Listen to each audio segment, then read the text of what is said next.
और 15 मिनट का चैप्टर, उसके बाद नया चैप्टर, तो वो टाइम नहीं मिल पाएगा। तो मैं ऐसा कुछ करूँगा कि मैं आपको ये आधा घंटा 40 मिनट एकदम वर्क बना दूंगा, काम बढ़िया हो जाएगा। ये सुनना, पहले ये सुनो, ध्यान से सुनना भाई, बस शांति रखो।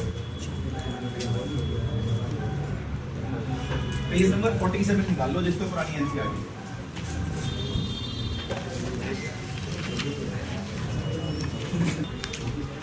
सुनो, मैं बात कर रहा हूँ, ध्यान से सुनना। इंसान में लड़कों की बात कर रहा हूँ मैं, लड़कियों की बात नहीं कर रहा। फिलहाल मैं लड़कों की बात कर रहा हूँ, प्लीज ध्यान से सुनना भाई। एक बात बताओ, ब्रेन तो है ही ना, और ब्रेन में फोर ब्रेन तो है ही ना, और सुनते रहना, फोर ब्रेन में हाइपोथैलेमस तो है ही ना। ठीक है, सुनिए ना पहले भाई। इंसान में मैं लड़कों की बात कर रहा हूँ, लड़कों के अंदर दिमाग तो है ही, खैर भाई ब्रेन तो सभी के पास होता है, चाहे मेल हो चाहे फीमेल हो, सेम है। तो इंसान में लड़कों में ब्रेन की बात कर रहा हूँ, ब्रेन में फोर ब्रेन की बात कर रहा हूँ, फोर ब्रेन में हाइपोथैलेमस की बात कर रहा हूँ। और हाइपोथैलेमस से भाई निकल रहा है एक हार्मोन, सुना होगा जीएनआरएच, जिसकी फुल फॉर्म आपने सुनी होगी, गोनेडोट्रोपिन हार्मोन है भाई, हार्मोन की फुल फॉर्म। बस तुम शांति से सुनते रहना, वो धीरे धीरे करके बहुत सारा बढ़ जाएगा। तो फिलहाल इंसानों में लड़कों की बात करो, लड़कों के दिमाग की बात करो, दिमाग में फोर ब्रेन की बात करो, फोर ब्रेन का हाइपोथैलेमस की बात करो, हाइपोथैलेमस से वो हार्मोन निकलता है। और ये हार्मोन इतना निकलता है, इतना निकलता है कि जब लड़के 11-13 की उम्र में आते हैं तो उनके अंदर ये हार्मोन बहुत ज्यादा हो जाता है। तो मैं लिख देता हूँ, ये हार्मोन इतना निकलता है, इतना निकलता है, रोज निकलता है, जब से पैदा होते हैं तब से निकलना शुरू हो जाता है। और भाई इतना ज्यादा हो जाता है कि इसकी मात्रा बढ़ जाती है, इंक्रीज लेवल, वो भी इस हार्मोन की, जीएनआरएच की। वो भी जब लड़के 11-13 की उम्र पे आते हैं, प्यूबर्टी बोलते हैं ना 11-13 की उम्र को, ये चीज। तो अब मैं यहाँ से नहीं बोल रहा, बस मैं इतना बोल देता हूँ भाई, हाइपोथैलेमस से हार्मोन निकलता है, जब से आप पैदा होते हो तब से, जिस दिन से मैं पैदा हुआ उस दिन से ही निकलता है। और रोज निकल के जब लड़के 11-13 की उम्र तक उसकी मात्रा बहुत ज्यादा हो जाती है। और जब इसकी मात्रा बहुत ज्यादा हो जाती है तो ये एक्टिवेट कर देता है anterior pituitary gland, anterior pituitary gland को एक्टिवेट कर देता है भाई। अच्छा, जानकारी के लिए एक बात बता दूं, एंटीरियर पिट्यूटरी ग्लैंड का एक और नाम पार्स डिस्टाइलस है, इसको एक्टिवेट कर देता है। और फिर एक्टिवेट होने के बाद इससे दो हार्मोन निकलते हैं, सही कह रहे हो, एक एलएच निकलता है और दूसरा एलएच। यार एलएच की फुल फॉर्म क्या थी? सही कह रहे हो भाई, ल्यूटिनाइजिंग हार्मोन भाई। और यार एफएसएच की भी सही कह रहे हो भाई, फॉलिकल स्टिमुलेटिंग हार्मोन थी ना। चलो ठीक है, कोई बात नहीं। अगर अभी किसी का दिमाग ना हो तो एक बार देख लो कि मैं इंसानों में लड़कों की बात कर रहा हूँ, लड़कों के दिमाग की बात कर रहा हूँ। दिमाग में फोरब्रेन में हाइपोथैलेमस, हाइपोथैलेमस से हार्मोन निकलता है, रोज निकलेगा 11-13 की उम्र में जब लड़का हो जाएगा, हार्मोन बहुत ज्यादा हो जाएगा, बहुत ज्यादा होने पे ये इसको एक्टिवेट कर देगा। इससे एक्टिवेट होकर के फिर दो हार्मोन निकलेंगे। इन दोनों हार्मोन को इकट्ठा मिला के भाई गोनिडोट्रोपिन्स कहते हैं, गोनिडोट्रोपिन्स कहते हैं इन दोनों को इकट्ठा मिला। चलो ठीक है, कोई बात नहीं। अच्छा, एक चीज और है भाई, लड़कों के पास टेस्टिस भी तो होते हैं। टेस्टिस में आपने वो ट्यूब पड़ी होगी, सेमिनिफेरस, तो टेस्टिस में सेमिनिफेरस ट्यूबुल भी तो होती है, ये है। अच्छा, सेमिनिफेरस ट्यूबुल के अंदर दो प्रकार के सेल होते हैं, सेमिनिफेरस ट्यूबुल में दो प्रकार के सेल होते हैं। भी देखते रहना भाई, लड़कों के पास टेस्टिस भी तो होते हैं, और टेस्टिस में ट्यूबें होती हैं, ट्यूबों में दो प्रकार के सेल होते हैं, नाम भी सुने होंगे, मेल जर्म सेल। अच्छा, मेल जर्म सेल का एक और नाम सुना होगा, स्पर्मेटोगोनिया, ये है। और दूसरे सेल आपके सर्टोली सेल। अच्छा, सर्टोली सेल का भी एक और नाम है, नर्व सेल। कहां जा गया? अच्छा, सेमिनिफेरस ट्यूबुल के अलावा सुनो तो, सेमिनिफेरस ट्यूबुल के अलावा स्पेस भी होता है, इंटरस्टिशियल स्पेस। थोड़ा दिमाग लगाओ ना भाई, लड़कों के पास टेस्टिस है, टेस्टिस में ट्यूब है, ट्यूब में दो प्रकार के सेल है, पहले सेल दूसरे सेल। उल्टा बोल दूं, ये दो प्रकार के सेल, ध्यान से सुनना, दो प्रकार के सेल इस ट्यूब में, ये ट्यूब सारी टेस्टिस में, टेस्टिस लड़कों के पास। वहां उल्टा बोल दूं, इन दोनों हार्मोन को इकट्ठा मिला के गोनेडोट्रोपिन कहते हैं, इससे निकलते हैं, इसे एक्टिवेट मैं करता हूं, मैं साला हाइपोथैलेमस से आता हूं। हाइपोथैलेमस फोर ब्रेन का पार्ट है, फोर ब्रेन ब्रेन का पार्ट है, ब्रेन लड़कों की बात होती है भाई, इंसानों में बहुत कॉमन सी बात है, सीधा चला लो, उल्टा चला लो, चला लो। अच्छा, ये जो स्पेस है, इस स्पेस में भी तीन चीजें बनाई गई थी। एक भाई छोटी छोटी खून की नसें, ये बताया गया था। दूसरा भाई लेडिक सेल बताए गए थे, लेडिक सेल्स का एक और नाम बताया गया था भाई, इंटरस्टिशियल सेल। और तीसरे बीमारी से लड़ने की क्षमता रखने वाले सेल, तो इम्यूनोलॉजिकली कॉम्पिटेंट सेल, बीमारी से लड़ने की क्षमता रखने वाले सेल, ये चीज। ठीक है, इस स्पेस में तीन चीजें हैं, पहला छोटी छोटी खून की नसें हैं, दूसरा भाई लेडिक सेल, इंटरस्टिशियल सेल है, और तीसरा भाई इम्यूनोलॉजिकली कॉम्पिटेंट सेल है। ठीक है भाई, शटल बाय करी। कहता ये रहा कितने क्रोमोसोम है, कहता 46। 2n मान लूं, कहता मान ले। हाँ भाई, कहता मेरे पास 46 क्रोमोसोम है। ठीक है भाई, 2n कहता 8 2n मान लो, क्योंकि दो जनों के गुण है भाई, हमारे अंदर हमारे माँ बाप के गुण है, दो बंदों के गुण है, इसलिए 2n मान लो। एक बार फिर से देख लेते हैं, उल्टा देखते हैं अपनी बार भाई। दोनों हार्मोन्स को इकट्ठा मिला के गोनेडोट्रोपिन कहते हैं, इससे निकलते हैं। इसको एक्टिवेट योगेश भाई मैं करता हूं, मैं साला हाइपोथैलेमस से आता हूं। हाइपोथैलेमस तुम्हारे दिमाग का हिस्सा है, लड़कों की बात है। दूसरा भाई उल्टा ये देखते हैं, ये दो प्रकार के सेल है जो कि ट्यूब में, ट्यूब्स वाली टेस्टिस है, और ये तीनों चीजें स्पेस में, स्पेस भी टेस्टिस में, और टेस्टिस लड़कों के पास होता है, लड़कियों के पास तो ओवेरीज होती है। सिंपल सी बात है। आगे बात को लेकर के चलते हैं भाई, ख्याल से सुनना वरना गड़बड़ हो जाएगी। देखो पहले ये होता है, उसके बाद ये होता है, उसके बाद ये होता है, उसके बाद ये होता है, और उसके बाद ये होता है। उसके बाद क्या होता है? उसके बाद मैं इस पे जाता हूँ। ठीक है भाई, सिंपल रिकॉल करके ले लिया आप, सिंपल ये। हाँ, तो इस पे जाके क्या करता है योगेश भाई? उसको एक्टिवेट करता हूँ। एक्टिवेट होके ये क्या करेगा योगेश भाई? ये हार्मोन निकालेगा। कौन सा हार्मोन? शायद आपने सुना होगा एंड्रोजन। ये फिर ये एंड्रोजन क्या करेंगे योगेश भाई? इसके पास जाएंगे, नहीं इसका क्या करेंगे योगेश भाई? उसको भी एक्टिवेट करेंगे। ये स्टेप वाइज देख लो ना भाई, पहले क्या होगा, फिर क्या होगा, फिर क्या होगा, फिर क्या होगा, फिर क्या होगा, फिर तू इस पे जाएगा, ये एंड्रोजन निकालेगा, एंड्रोजन इस पे आएगा, एंड्रोजन इस पे आएगा, तू क्या करेगा? कहता है योगेश भाई मैं माइटोसिस डिवीजन करूंगा।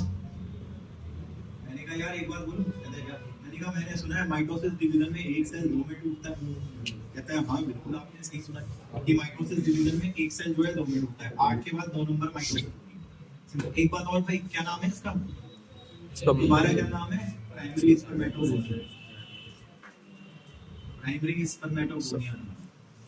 ठीक है भाई, कोई बात नहीं, आसान है भाई, पहले देख लो, दिक्कत हो जाएगी भाई। 1 2 3 4 5 आपका, 5 के बाद ये इस पे आया 6, इसने एंड्रोजन निकाला 7, एंड्रोजन इसके पास आया 8, और इसने माइटोसिस करी भाई 9। माइटोसिस में एक सेल दो में टूटता है। इन दोनों के नाम, डिवीजन कौन सी हुई है? माइटोसिस में तो क्रोमोसोम वैसे के वैसे ही रहते हैं, तो 46 या 46 रहेगी, क्योंकि माइटोसिस में तो वैसे के वैसे ही रहते हैं। 46 को आपने 2n माना था, शायद आपको दिख रहा हो ऊपर, आपने 46 को 2n माना। अब क्या होगा? अब तो मियोसिस होगी, अब तो मियोसिस डिवीजन होगा। आई थिंक बेवकूफ नहीं हो, 11th में पढ़ा होगा। मियोसिस में 2 स्टेज होती है यार, एक मियोसिस 1 होती है जिसको मियोटिक 1 लिखते हैं, और एक मियोसिस 2 होती है। मियोसिस में 2 स्टेज होती है भाई, सिंपल। अच्छा एक चीज और है भाई, जब मियोसिस 1 होगी तो एक सेल 2 में टूटेगा, मियोसिस 2 होगी 2 सेल आगे 4 में टूटेगी। नहीं, मियोसिस 1 होगी एक सेल 2 में टूटेगा, मियोसिस 2 होगी 2 सेल आगे 4 में। ये अरे तुम्हारा नाम तो ये था। कहते हैं हाँ, और भाई तुम्हारा नाम? हमारा नाम तो सेकेंडरी स्पर्मेटोसाइट है योगेश भाई, सेकेंडरी स्पर्मेटोसाइट है। ये प्राइमरी स्पर्मेटोसाइट लिख लो, ज्यादा अच्छा रहेगा। और तुम्हारा नाम? सर हमारा नाम ना स्पर्मेटिड्स है, स्पर्मेटिड्स नाम। मैंने कहा ठीक है कोई बात। आप देख लो भाई, मियोसिस में ना 2 बार सेल टूटता है, एक बार ये टूट गया और दूसरी बार आपका ये, सिंपल है। जब एक बार टूटा तो वो मियोसिस 1 थी, फिर दोबारा टूटा मियोसिस 2 थी। तुम्हारा नाम मैंने लिख दिया है, तुम्हारा नाम मैंने लिख दिया है, तुम्हारा नाम मैंने लिख दिया है, तेरे नाम पे ये, सिंपल है। अच्छा ये डिवीजन कौन सी है? मियोसिस। मियोसिस में मैंने सुना है क्रोमोसोम आधे हो जाते हैं, 46 के 23 हो जाएंगे और फिर 23 ही रहेंगे। अब एक काम करो, थोड़ा सा ना मुझे लग रहा है बोर्ड पे ना साफ सुथरापन दिख नहीं रहा हूँ, थोड़ा ठीक लिख देता हूँ। कौन सी है ये? मियोसिस। एक मिनट,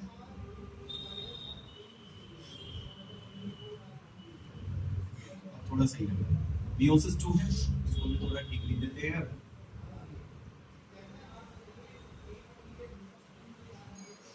ठीक ठीक भी लग रहा है कि इनका नाम ये होगा, इनका नाम ये होगा, इनका नाम ये होगा, इनका नाम ये होगा।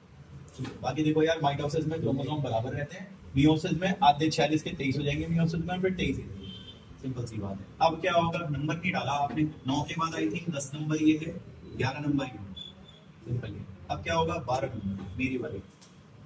तो क्या करेगा? कहता है मैं तो इस पे जाता है, क्या करेगा? इसको एक्टिवेट करूँ, ये क्या करेगा? ये सर ये फैक्टर निकालेगा, ये फैक्टर्स निकालेगा। ठीक है भाई, तो 12 फिर ये फैक्टर निकाले देगा। फैक्टर क्या करेंगे? सर फैक्टर्स आएंगे, मैंने कहा आएंगे, इनको मैच्योर करेंगे, और मैच्योर होने के बाद इनकी शक्ल बदल जाएगी। पहले मैं लिख देता हूँ कि वो जो फैक्टर है 14 नंबर, डिफरेंशिएशन करेंगे। डिफरेंशिएशन का मतलब अगर किसी को ना पता हो तो डिफरेंशिएशन का मतलब होता है सेल मैच्योरेशन। और मैच्योर होने के बाद शक्ल बदल जाती है, ये ऐसे नहीं रहेंगे भाई, ये ऐसे बन जाएंगे जैसे स्पर्म होता है ना, सेम स्पर्म बन जाएंगे, ये हो जाएगा। ऐसे नहीं रहेंगे गोली से, ऐसे लंबे से स्पर्म जैसे बन जाएंगे, ये इस तरीके से बनेंगे। मैं अभी आपको उसका प्रॉपर स्ट्रक्चर भी बताऊंगा कैसे होगा, किताब भी पढ़ाऊंगा, मगर पहले अभी तो यही देख लो हाँ हो जाएगा। ये कोई बोलेगा भाई ये क्या हुआ, बोलना क्या क्या हुआ, सेल मैच्योर हो गया, उसकी शक्ल बदल गई, ऐसे बन गया। बोलेगा ये है क्या चीज, क्या चीज क्या है, स्पर्मियम और क्या है, और स्पर्म का एक और नाम आपने सुना होगा, स्पर्मेटोजोआ। स्पर्मेटोजोआ स्पर्म का एक और नाम है भाई, सिंपल ये बहुत आसान है, कुछ नहीं है भाई, थोड़ा सीखोगे काम हो जाएगा। अब एक बात हमें फिर से देखना है, लेकिन मैं शुरू से नहीं बोल रहा यार, बहुत बोल दिया। मैं इतना पूछता हूँ, ये मेल जर्म सेल है, इसको स्पर्मेटोगोनिया कहते हैं, इसका नाम, इसकी औकात 46 क्रोमोसोम है, और इसने माइटोसिस करी, माइटोसिस में एक सेल 2 में टूटता है, फिर मियोसिस करी है, मियोसिस में एक सेल 2 में, आगे 4 में, सिंपल। उसके बाद सेल मैच्योर हो रहा है, आपको दिख रहा होगा सेल मैच्योर हो रहा है, मैच्योर होने पे शक्ल बदल जाएगी, सिंपल। तो भाई मैच्योर होगा, शक्ल बदल जाएगी। तेरा नाम मैंने लिख दिया, तेरा नाम लिख दिया, तेरा नाम लिख दिया, तेरा नाम लिख दिया, तेरा नाम लिख दिया, सिंपल। बाकी मैंने गिनती भी लिखी है, कौन सा स्टेप कैसे होगा। अब एक बात और भाई, अरे तुम ऐसे थोड़ा ढंग से दिखाना अपने आप को, कैसा भी दिखा, आज वो मैं आपको बताऊंगा ये माइक्रोस्कोप से कैसे दिखेगा। ये भाई मुझे ना तुझे माइक्रोस्कोप से देखना है, और उसके बाद 4 बातें भी बताती हूँ अपने बारे में। कहता है अभी रुको, मैं माइक्रोस्कोप से बताता हूँ तुम्हें कैसे दिखेगा। देखो माइक्रोस्कोप से ये ऐसे दिखता है, पेपर में बनाने को भी आता है।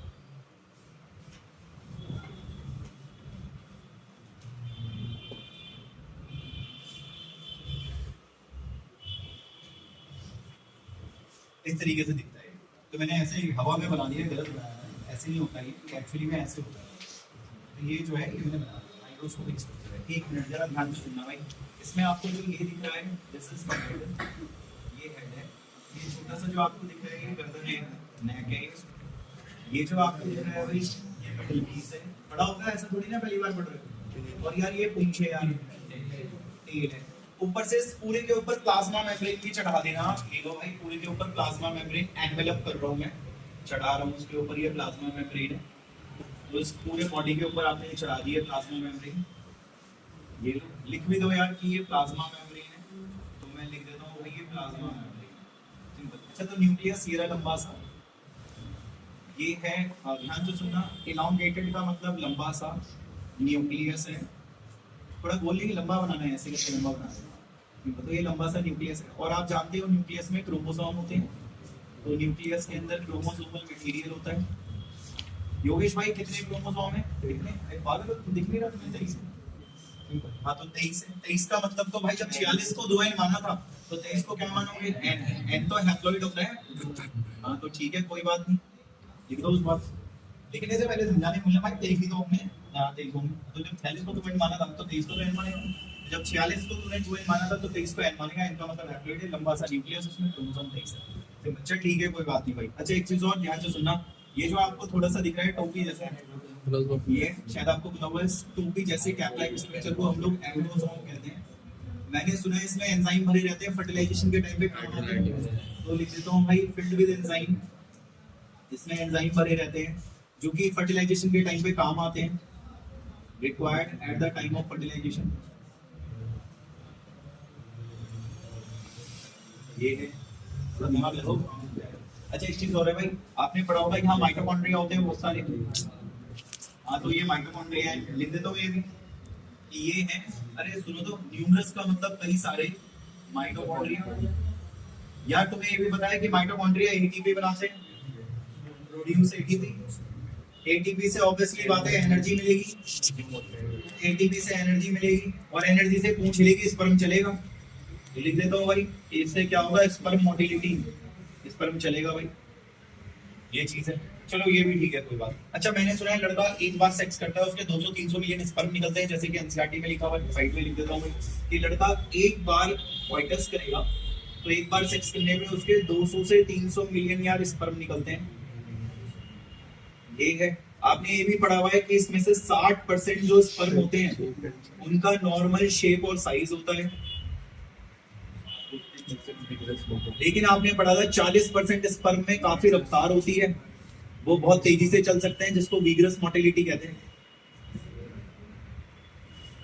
ये भी चीज हो गई आपकी। अच्छा एक चीज और है, ये बताओ क्या बन गए, भाई अब क्या करोगे? कहता है अब हम ये करेंगे कि हम अपना जो ये हमारा हेड है ना सर, मैंने कहा हाँ तुम्हारा जो सर है सर्टोली सेल में डाल के उससे सारा पोषण चूस लेंगे।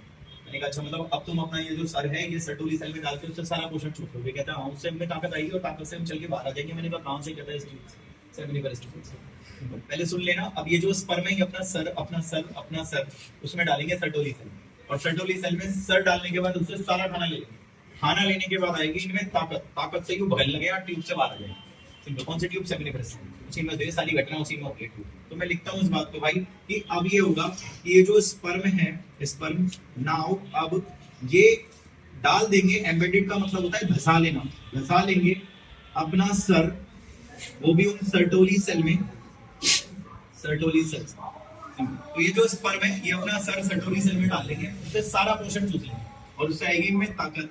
और भाई फिर फाइनली जब इनमें ताकत आएगी तो ये निकल के बाहर आ जाएंगे, release out from seminiferous tube.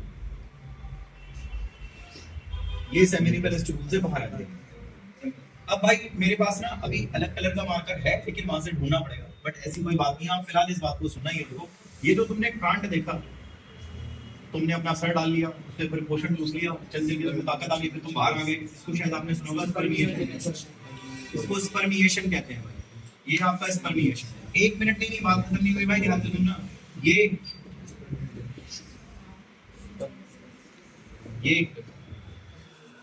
यहाँ आपने देखा जो स्पर्मेटिड्स है वो आपने नहीं सुनो तो, यहाँ आपने देखा जो स्पर्मेटिड्स हैं वो देखो कैसे बन गए।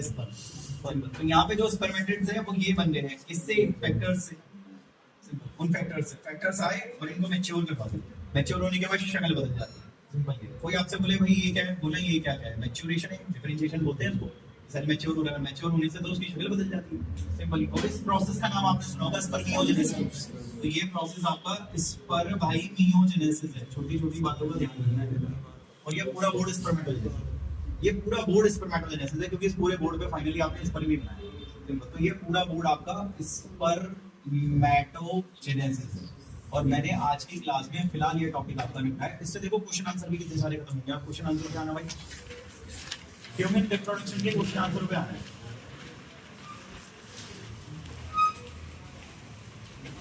ना ह्यूमन रिप्रोडक्शन जो चैप्टर है उसके क्वेश्चन आंसरों पे आना है आपको।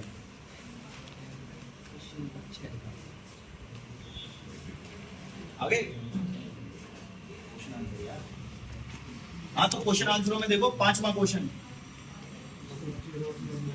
डिस्क्राइब करो स्ट्रक्चर ऑफ सेमिनिफेरस ट्यूब। शायद आपको दिख रहा होगा सेमिनिफेरस ट्यूब टेस्टिस के अंदर है, उसमें 2 प्रकार के सेल है, दोनों बताना, थ्योरी लिख लेना, सिंपल ये। और सुनो भाई, डिस्क्राइब कर रहा है वो ड्रॉ नहीं कर रहा आपसे, डिस्क्राइब करना है, इसका मतलब थ्योरी कह रहा है, वर्णन दो। तो आप बताना सेमिनिफेरस ट्यूब तो टेस्टिस में होती है। सेमिनिफेरस ट्यूब के अंदर तो 2 प्रकार के सेल होते हैं, उनमें से एक सेल ये रे, दूसरे सेल मेरे। ये सेल तो माइटोसिस करके अब किसके इशारे पे कर रहे हैं? माइटोसिस मेरे। एंड्रोजन जाकर के बोलेगा नहीं, चल भी चालू है, सिंपल ये। सारी थ्योरी में लिख करके आता है और डायग्राम भी बताऊंगा आपको कौन सा लगेगा। आप एक काम करो, देखो ये वाला जो पन्ना है ना आपका, ये आप यहाँ से आ जाओ 3-4 पेज पीछे, मैं आपको दिखाता हूँ ये वाला डायग्राम। थोड़ा ध्यान से देखना भाई, ये वाला इस वाले डायग्राम को आप ध्यान से देखो। उसमें सबसे नीचे नाम क्या लिखा हुआ है? ये रहा भाई, ये रहा। उससे ऊपर देखो क्या नाम लिखा हुआ है? ये भाई सर्टोली सेल, ये रे सर्टोली सेल। उसके ऊपर देखो नाम क्या लिखा हुआ है? ये भाई प्राइमरी। इसके ऊपर देखो सेकेंडरी। इसके ऊपर देखो स्पर्मेटोइड। इसके ऊपर स्पर्मेटोजोआ। ये सीक्वेंस है वो सारी की सारी, वो डिस्क्राइब मैंने कर दी है यहाँ। ये तो बना रखे मैंने, डिस्क्राइब कर दी। आप अगले क्वेश्चन पे आओ एक बार। जो क्वेश्चन अभी पढ़ रहे थे ना उससे नेक्स्ट क्वेश्चन देखो जरा, वो भी हो जाएगा आपसे। क्या कहते हैं? अच्छा, स्पर्मेटोजेनेसिस क्या होता है ब्रीफली समझाओ। पूरा बोर्ड ही स्पर्मेटोजेनेसिस, मैं ब्रीफली ही समझा दूंगा, उसमें कोई दिक्कत नहीं है। इससे भी अगला क्वेश्चन खत्म। देखो कौन कौन से हार्मोन है आज की क्लास में? आज की क्लास में एनआरएच दिख रहा है, मुझे एलएच दिख रहा है, एफएसएस दिख रहा है, एंड्रोजन दिख रहा है। आप इन चारों के पॉइंट सेपरेट लिख के आ जाना, अपना काम हो जाएगा। जैसे जीनार्च लिखोगे ना पहले, उसमें लिखना कि देयर आर 4 हार्मोन्स, 4 ऐसे हार्मोन्स होते हैं which are participating in this process. Simple, आप चारों के 1 2 3 4 करके उसके बाद सेपरेट बनाना, लिखना जीनार्च वो क्या, उसके बाद आप एलएच का लिखना वो क्या, फिर एफएसएच का लिखना वो क्या, फिर एंड्रोजन का लिखना। फिर तो काम करेगा। थ्योरी पे भी चेक करा देता हूं, चिंता मत करो। इससे भी अगला क्वेश्चन देखो जरा एक बार, वो भी हो जाएगा। इससे अगला क्वेश्चन कह रहा है स्पर्मियोजेनेसिस और स्पर्मिएशन क्या है। शायद आपको स्पर्मियोजेनेसिस मैंने बताया है, ये स्पर्मियोजेनेसिस। और भाई स्पर्मिएशन ये भी आपका खत्म हो गया भाई। इससे अगला क्वेश्चन भी खत्म हो गया। मुझे स्पर्म का चित्र बना दो, ये रहा स्पर्म का चित्र, ये बना देना। अब एक और काम करते हैं, अभी अभी जो आपने पीछे डायग्राम देखा था ना, उसका उसी पन्ने पे आ जाओ। अभी अभी आपने जो डायग्राम देखा था, आप उसी पेज पे आ जाओ। इस पेज का भी ख्याल रखते हुए मैं आपको बताता हूँ भाई, यहाँ एक क्वेश्चन छुपा हुआ है, आप उस क्वेश्चन को ढूंढो। यहाँ एक क्वेश्चन है, व्हाट वुड बी करके होता है।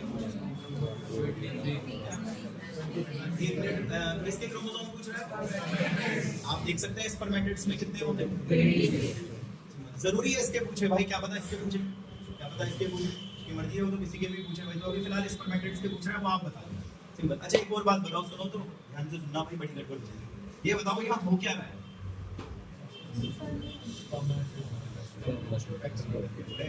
इसी प्रोसेस को स्पर्मियोजेनेसिस कहते हैं। आप एक बार पढ़ना, इसके बाद ये लिखा है क्या क्वेश्चन के बाद, क्वेश्चन के बाद ही।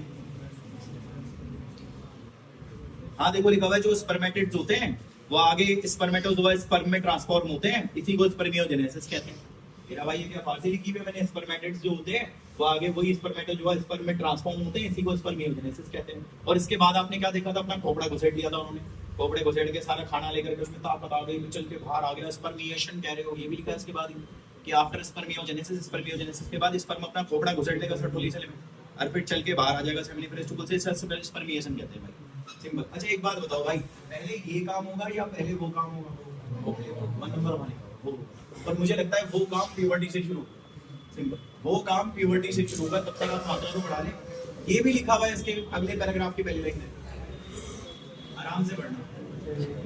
कहता है स्पर्मेटोजेनेसिस जो शुरू होगा वो प्यूबर्टी से होगा, ये लिखा ना, इधर थ्योरी पढ़ो ना, ये देखो स्पर्मेटोजेनेसिस जो शुरू होगा वो भाई प्यूबर्टी से शुरू होगा। आप बताएंगे मुझे प्यूबर्टी तक कौन से हार्मोन की मात्रा बढ़ जाएगी? क्या ये भी लिखा हुआ है? क्योंकि प्यूबर्टी तक जीएनआरएच की मात्रा बढ़ जाएगी। क्या आप मुझे बताएंगे जीएनआरएच निकलता कहां से है? ये भी लिखा है क्या उसके बाद ही कि जैसे फिर कॉल, अगर हम आपको याद दिला दे तो ये हाइपोथैलेमस से निकलने वाला हार्मोन है, ये लिखा है ना। अभी इधर तो देखो, कॉमन देखो, इधर देखो। ये बताओ भाई, ध्यान से सुनना प्लीज, जीएनआरएच की मात्रा बढ़ने के बाद किसको एक्टिवेट करा था? इससे कितने हार्मोन निकले थे? दोनों हार्मोन को इकट्ठा मिला के क्या कहा था? दोनों के अलग-अलग नाम। ये भी लिखा हुआ है क्या? देखो ये लिखा है ना, एंटीरियर पिट्यूटरी ग्लैंड को एक्टिवेट करेगा, फिर उससे दो गोनेडोट्रोफिन, दोनों के नाम लिखे होंगे, एलएच और एफएसएच। अच्छा यहाँ देखना भाई, ये बताना एलएच किस पे जाता है, और ये लीडिंग सेल पे जाकर के क्या निकलवाता है, और एंड्रोजन इतना हरामजादा है, आएगा धंधा शुरू करेगा, ये इसके बाद शॉर्टकट में लिखा है। देखो लिखा है LH act on Leydig cell, ऐसे लिखा होगा, एलएच जाएगा लीडिंग सेल पे, एक्ट ऑन लीडिंग सेल। इसके अलावा लीडिंग सेल से एंड्रोजन निकलेंगे और एंड्रोजन स्पर्म का धंधा शुरू कराएगा, स्पर्मेटोजेनेसिस करके लिखा है। भाई आप ये बताएंगे एफएसएच किस पे जा रहा है? यहां से लिख के भी बता सकते हो अगर कोई अटक रहा है। एफएसएच जो है सीधा जा रहा है सर्टोली सेल पे, फिर सर्टोली सेल से भाई क्या निकल रहे हैं? फैक्टर है कि हमारा टेक्सचर चला रहा है, जिसको स्पर्मियोजेनेसिस कहते हैं। ये भी लिखा होगा, कहता है वो एफएसएच ऐसे लिखा होगा, एफएसएच सर्टोली सेल पे जा रहा है, फिर सर्टोली सेल से वो फैक्टर्स निकल रहे हैं और वो स्पर्मियोजेनेसिस करवा रहे हैं। बात ही खत्म। उसके बाद यार एक बात बताओ, ये स्पर्म का डायग्राम थोड़ा सा डिटेल माइक्रोस्कोपिक है कि अगले पैराग्राफ में लिखा होगा, लेटेस्ट करके लिखा होगा। देखो कहता है हम स्पर्म का डायग्राम पढ़ते हैं, आगे लिखा होगा माइक्रोस्कोपिक है, इसमें हेड है, नेक है, मिडिल पीस है और टेल है, ऐसे लिखा होगा भाई उसमें। फिर देखो लिखा होगा हेड के अंदर एक लंबा हैप्लॉइड न्यूक्लियस है, और देखो चेक करो लिखा होगा इसके ऊपर एक वो टोपी जैसा एक्रोसोम है, उसमें एंजाइम भरे हुए हैं जो फर्टिलाइजेशन के टाइम पे काम आते हैं, ये भी लिखा हुआ है। फिर आगे चेक करो लिखा हुआ है मिडिल पीस के अंदर बहुत सारे माइटोकॉन्ड्रिया हैं, वो सारे ताकत देंगे तभी पूंछ चलेगी वरना नहीं चलेगी, ये भी लिखा होगा भाई। और भाई ये भी लिखा होगा एक बार सेक्स करने पे 200 से 300 मिलियन स्पर्म निकलते हैं, उनमें 60% का नॉर्मल शेप साइज होता है, 40% में काफी रफ्तार। ये लिखा हुआ, बहुत सिंपल है भाई, कुछ नहीं है। आप मुझे बताएंगे, सुनो तो ध्यान से सुनना, बस इसके बाद में बात को आगे चलाऊंगा, इसलिए ध्यान से सुनना। क्या आप मुझे बताएंगे स्पर्म अभी सेमिनिफरस ट्यूबुल में हैं या निकल गए हैं? आप शायद यहाँ ध्यान दे रहे हो, निकल गए हैं बाहर सेमिनिफरस ट्यूबुल। अब बाहर निकलने के बाद कहाँ जाएंगे, या इसके बाद के पैराग्राफ में देखो लिखा हुआ है स्पर्म निकलेंगे सेमिनिफरस ट्यूबुल, ऐसे लिखा हुआ। छोड़ दो, मैं अभी बता रहा हूँ क्या होगा, आप बस कुछ मत करो, मेरे को ना बस इतना स्पेस चाहिए, इतना, तो आप इसकी फोटो खींच, या आप इस डायग्राम की खींच लो, ऐसी कोई बात नहीं, मेरे से ज्यादा बढ़िया उसने बुक वाले ने बनाया, इसकी खींच लो, मैं यहाँ से आगे चलाऊंगा ना सिस्टम।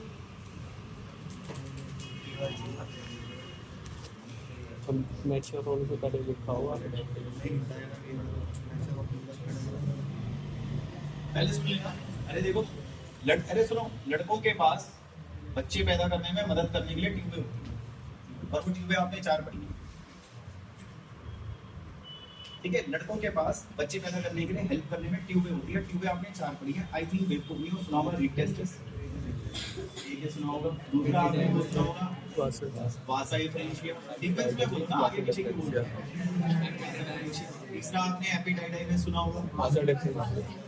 और चौथी कौन सी होनी है? चलो आप लोगों को पता है कि ये 4 ट्यूबें होती है, रिप्रोडक्शन करने में हेल्प करती है। मेरी चारों में कोई भी एक ट्यूब खराब है, रिप्रोडक्शन नहीं हो सकता, वो मेल इनफर्टाइल हो जाएगा, स्टेराइल हो जाएगा, वो रिप्रोडक्टिव नहीं रहेगा। अच्छा, लड़कों में ग्लैंड भी पढ़े थे आप? सेमिनिकल वेसिकल। हाँ सही कह रहे हो। सेमिनिकल वेसिकल। एक मिनट मैं बोल देता हूँ थोड़ा। एक मैंने सेमिनल वेसिकल पढ़ा था, याद करो। प्रोस्टेट। दूसरा आपने प्रोस्टेट पढ़ा था, और तीसरा आपने बल्बोयूरेथ्रल ग्लैंड पढ़ा था। अब हमें बात करनी है अकल की, और हमें अकल ऐसी लगानी है कि एक बार में काम हो जाए। सेमिनल वेसिकल मैंने सुना था जोड़े में होता है, प्रोस्टेट मैंने सुना था एक ही होता है, बल्बोयूरेथ्रल ग्लैंड जोड़े में होते हैं। सिंपल ये। तो ये वाले ग्लैंड जोड़े में है, ये ग्लैंड अकेला एक है, और ये ग्लैंड भी जोड़े में है। बाकी ये आपने चारों मुझे ट्यूब्स बता दिए जो रिप्रोडक्शन में हेल्प करेंगी, ये तीनों मुझे आपने ग्लैंड बता दिए हैं भाई जो कि रिप्रोडक्शन में हेल्प करेंगे। आगे बता आगे क्या है। सुनो भाई ध्यान से सुनना, मरोगे। सेमिनिफरस ट्यूब से जब स्पर्म निकलते हैं तो लिखा हुआ है स्पर्म जो है वो निकलते हैं सेमिनिफरस ट्यूब से। तो निकलने के बाद वो इनमें ऐसे ऐसे जाते हैं सीक्वेंस में, पहले तेरे में जाएंगे, फिर तेरे में, फिर तेरे में, फिर तेरे में, फिर तेरे में, फिर तेरे में, फिर तेरे में, और वहां से बात हो जाएगी। लेकिन जब ये स्पर्म जा रहे होते हैं ना, तो आपको यही नहीं पता होगा होता क्या है। जब ये स्पर्म जा रहे होते हैं तो योगेश भाई ये तो कुछ नहीं कहता, ये भी कुछ नहीं कहता, मगर ये केमिकल सिक्रीट कर देता है, ये भी अपने केमिकल सिक्रीट कर देता है, ये भी अपने केमिकल सिक्रीट कर देता है, और ये भी अपने केमिकल सिक्रीट कर देता है, और वो chemical plus plus plus plus sperm में प्लस हो जाते हैं। योगेश भाई वो केमिकल करते क्या है? वो स्पर्म को और मैच्योर करते हैं, उसके चलने की क्षमता को और बढ़ा देते हैं। तो मैं लिख देता हूँ कि ये जो केमिकल ऐड हुए हैं, मैं यहाँ पे लिखता हूँ कि ये केमिकल्स, ये लो इंग्लिश में, these secretions, ये जो केमिकल्स हैं ये क्या करेंगी? ये बेसिकली हेल्प इन और ज्यादा मैच्योर कर देंगी, और ज्यादा उसकी मोटिलिटी बढ़ा देगी, चलने की क्षमता बढ़ा देगी, और स्पर्म की भाई, और फिर स्पर्म फाइनली बाहर ही निकल जाएगा। ये लिखा था उस लाइन में, आपने पूरी नहीं पढ़ी। आप पढ़ो आराम से, देखो लिखा हुआ आराम से पढ़ना। हाँ, सेमिनिफरस ट्यूब से जब स्पर्म बाहर निकलते हैं तो लिखा होगा इन चारों की सिक्रीशन उसमें ऐड हो जाती है। आप चेक करिए, चारों के नाम लिखे होंगे, एपिडाइडाइमिस, वास डिफरेंस लिखा होगा, सेमिनल वेसिकल लिखा होगा, प्रोस्टेट लिखा होगा, और ये भी लिखा होगा इनकी सिक्रीशन से स्पर्म और ज्यादा मैच्योर हो जाएगा और ज्यादा मोटाइल हो जाएगा। ये है। एक बात और सुनिए, जरा ध्यान से सुनिए। अगर आप चाहते हो ये सारे बढ़िया से काम करें, भाई मैं चाहता हूँ तू भी, तू भी, तू भी, तू भी, तू भी, और तू भी, और तू भी, मैं चाहता हूँ तुम सारे के सारे बढ़िया से काम करो। तो कहता है हमारे काम हमेशा होते रहेंगे, बस हमें वो टेस्टिस का हार्मोन एंड्रोजन बढ़िया मात्रा में देना। जिस लड़के में एंड्रोजन के लेवल्स अच्छे होते हैं उस लड़के में सारे ग्लैंड्स बढ़िया से काम करते हैं। अगर आपका एंड्रोजन का लेवल ठीक नहीं है तो ये ढंग से काम नहीं करेंगे। इस पैराग्राफ की लास्ट लाइन है, एक दो लाइन छोड़ दो। लास्ट लाइन में देखो लिखा हुआ है द फंक्शन, जो काम है सारे इन ग्लैंड्स के और डक्ट्स के, ये बढ़िया चलेंगे अगर टेस्टिस का हार्मोन एंड्रोजन बढ़िया है। सिंपल ये। एंड्रोजन का लेवल लड़के में अच्छा है तो ठीक है, बढ़िया काम करेंगे। एंड्रोजन के लेवल अच्छे नहीं है तो प्रॉब्लम्स आ जाएगी। सिंपल। एक बात और बताता हूँ मैं आपको, प्लीज ध्यान से सुनना, ये लास्ट है आज की क्लास का, इसके बाद आप खींच नहीं पाओगे क्योंकि नया टॉपिक आ जाएगा। मैंने कोशिश करी है एक ही जगह में सारी चीज करा दी। देखिए प्लीज भाई, ये कौन सा ग्लैंड है? ये कौन है भाई?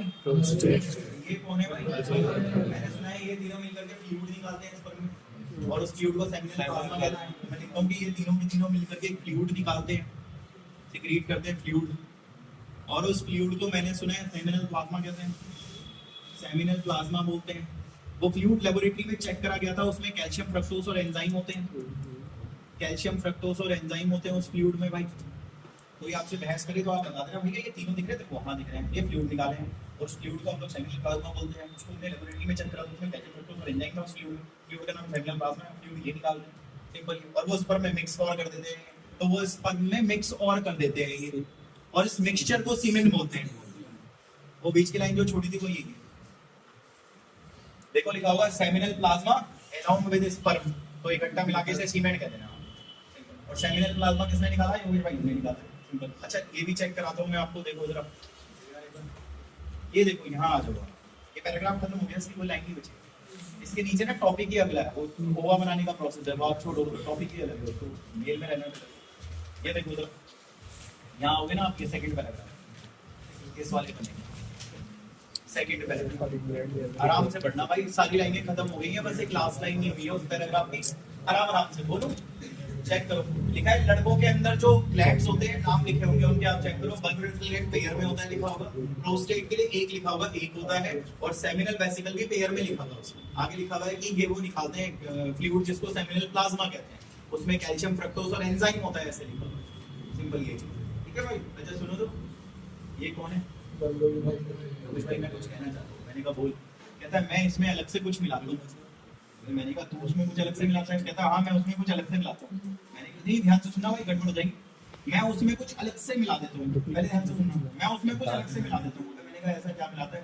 कहता है ऐसा ये मिलाता हूँ, ध्यान से सुनना, मैं उसमें कुछ अलग से मिला देता हूँ। और ये देखो, ये सुनना, आपने नारियल का तेल देखा होगा, सर्दियों में दिक्कत आती है, साला जम जाता है बोतल, सर में लगाना होता तो वो निकलता नहीं है। आपको बताओ, मुझे दोबारा तो नहीं पता भाई। हम अपने घर में क्या करते हैं, ओलिव का तेल होता है, जैतून का तेल खाना बनाने के लिए, वो उसमें और सरसों का तेल मिला देती है। तो सरसों का तेल आपको पता है सर्दियों में जमता नहीं, और ओलिव ऑयल भी मिला देती है। तो नारियल का तेल जैसे 20% होगा, तो उसमें 40 के आसपास जो है वो ऑलिव ऑयल, और 40 के आसपास उसमें जो है मम्मी वो मिला देती है। तो उससे क्या होता है, हमारा वो तेल ठीक रहता है, हम करते तो हो जाता है सिंपल। अदरवाइज वो बोतल में ना जम जाता है नारियल का तेल, आप सब सिंपल। तो ये बताइए क्या कर रहे हैं हम अपने घर में, नारियल का तेल जो है वो जमे ना, इसके लिए उसमें कुछ ऐड कर रहे हैं सिंपल।